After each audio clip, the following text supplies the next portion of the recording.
welcome again to our tier list videos. This time we're running the centers. The last video we just did our wingers, so we already got a couple of duels already here. So we got Leo, Chester and Makasini already placed up here.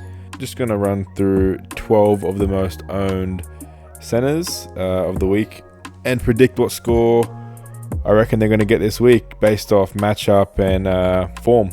Just remember, this is a prediction only, so don't come at me when I say the guy's going to score 50 and he does his ACL and scores a 2.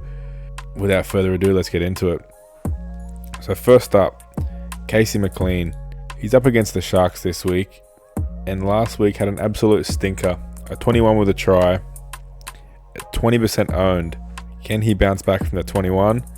I think he can get that low 30s. I think that's where he's going to be sitting. He averaged 37 last year at center. I think it'll be a tough game against Cronulla this weekend, so definitely has some upside if he's scoring, as do all these guys, but I reckon he's going to be settling around that 33 to 35 mark, low 30s this week. Next up, Penasini. He's up against the Bronx. Now this is definitely going to be a hard one for him.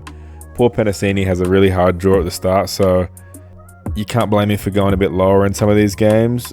Last week had the 36 against Storm in a game they got absolutely belted in.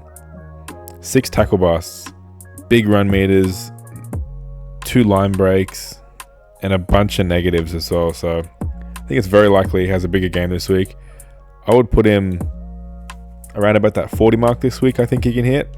Broncos aren't the best defensive team at the moment as well, so I think he can easily jump into this 43 to 50 range, but to be safe, let's put him around that 40 mark, I reckon.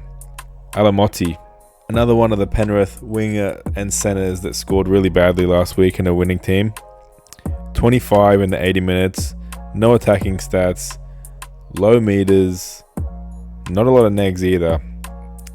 Against Cronulla, I would assume that the score goes a bit better than 25. I'm probably going to put him above Casey. I reckon he can get around that 35 mark as well. Potentially as well, maybe a 40. I probably wouldn't put him above Makasini though. Jack Whiten, up against the Chooks this week. Last week, he actually had a really good showing. 37 with the try assist. Decent amount of tackles. Run readers were low again. Fair bit of negatives as well. That was against Finn, so I was sort of expecting him to come out hard in that game. And if he was going to put on a score, it was probably going to be against the Dolphins and not so much the Chookies. But I think he can hit that same score again. I reckon he can come out probably hit about a 38 again this weekend. With the eye test, he actually looked great. He had that nice bat on to Campbell Graham. I actually predicted Jack Whiten have a few points of value this year, so hopefully he can prove me right and get to that 40 mark we all know a player like Jack Whiten is capable of. Next up, the man and the myth, the legend. I owned him. Jesse Ramian. Unfortunately, he's not versing Gold Coast again this week. He's up against Penrith, who haven't conceded a point this year. So I'm not loving Ramian this week. If I had to select someone, where would I put him? I sort of had him predicted around a 38 this year. So he's obviously had a massive week. The first one had gone 50 plus. I definitely wouldn't put him in down here. I want to put him around this middle range again. I think he's probably just around about where Whiten would be, around the 38. Even if he's not scoring tries, he's going to be busting tackles and he's going to be one of the guys they choose to go to a lot. So he will get a lot of ball. I'm going to hit him around that 38 this week. Jackson Purdue. He got moved around a bit last week with Drinky coming off the field for a bit. So he did have some time at fullback. So obviously the run meter is really high. The 7 missed tackles and the 2 errors. I mean, that was minus 18 in negatives. He would have been over a 40 up against the Tigs. Surely he scores 1 try in these first 3 weeks. I reckon it is going to be this week. I do think he scores this week. Loki, I want to put him here, but I'm going to put him the top of this range again. I'm going to put him just around that 38 mark again. From Penasini to Makasini, I think they're all going to be that high range of this bracket here. Kurt Capewell, I just couldn't bring myself to start with him, eh? He's burned me before. 48 with the try, the amazing try assist, a line break, and 14 points of negatives. He was on track for a 60 here. He was absolutely killing it this game. And I just keep thinking he's getting old and he's past his prime fantasy-wise, and he comes out and gets a 48 with a duel against a team like Roosters as well. Can he do it against another good team in Raiders? I'm actually going to put him right here. 80 minutes on the edge. We've seen Laban come off early, and it didn't really affect Capewell's minutes, so I think he can just scrape in here. I'm going to put him for a 43-44 this week. The Raiders do like to shift to those edges a lot, so he's either going to make a lot of tackles or he's going to get a lot of misses, but the Wires looked really good. I'm going to back him. I'm going to back him to go 43-44. Herbie Farnworth. This is as simple as it gets. 54 against the Rabbitohs. His try was pretty much just the 8 points as well. He just touched the ball. That didn't really affect his score too much. In attack, he looked MIA. Pretty much all of his stats were in defense. He had the tackles. He had the turnover. For some reason, it's not showing on fantasy stats, but he did have a turnover tackle as well. Yeah, we look on fantasy page and it's right here. He did have a turnover as well. 2 offloads, low misses, low errors. For some reason, he actually got the error in that game as well, where he knocked the ball on and they called it back to a penalty for a couple of seconds prior to that. And for some reason, they left the error on him. So they stitched him up there a bit, to be honest. He would have been a 56 here. Up against the Titans, most likely the worst defensive team in the comp.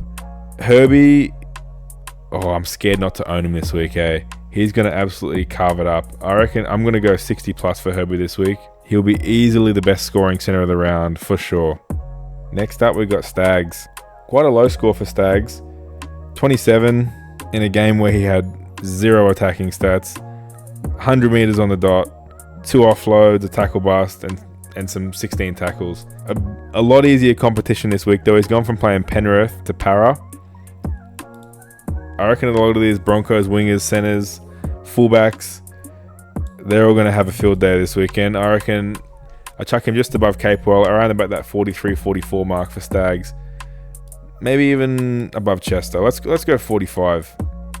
Next up, we have Trell. Again, up against the Chooks. Had the massive 75 last week. 2 tries, 6 goals, 2 line breaks, 100 meters gained. Had some offloads. Not a lot of negs as well. 1 penalty, 1 miss. Had the really easy draw, though, against the Finns this week. Chooks. Can he do it again? I reckon I'm going to put him bang on that 50A.